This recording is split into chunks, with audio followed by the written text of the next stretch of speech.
Ah, such a nice day to sit and think. Ouch! Why did this tomato fell down, not up? This simple movement helped Newton discover something amazing. And today, two curious kids, Karthik and Dikshant, will show you Newton's laws of motion in a fun way. Look, I rolled this ball, it moves for some times and then stops.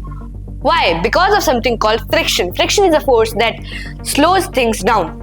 Now, I shake this ketchup bottle and stop it quickly. The ketchup jumps forward. That's inertia, when something wants to keep moving even if we stop. This book is not moving. It will stay like this unless a force changes it.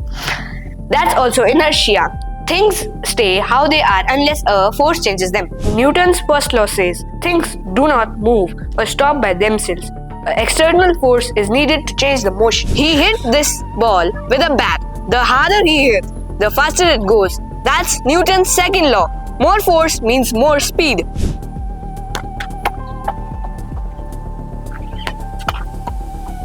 Now he kicks a small ball and a big ball. The small one goes far. Why? Because the big one is heavier. It needs more force to move fast. When a rocket engine gives a strong force, even a heavy rocket can fly. That's the same rule.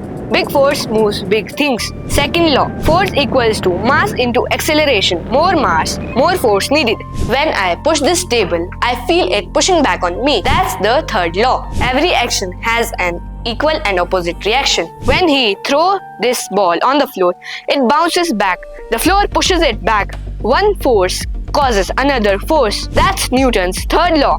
Push something and it pushes you back. Now, you know the all laws of motion.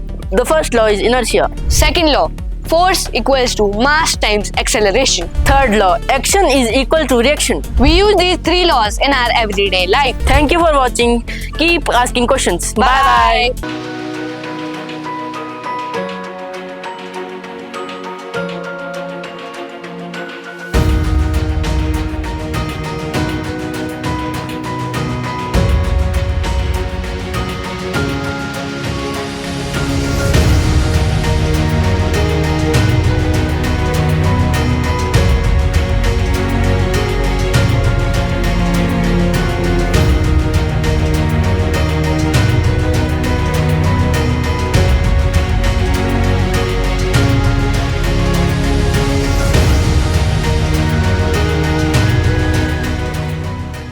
Our students are not just learning English, they are discovering their voice.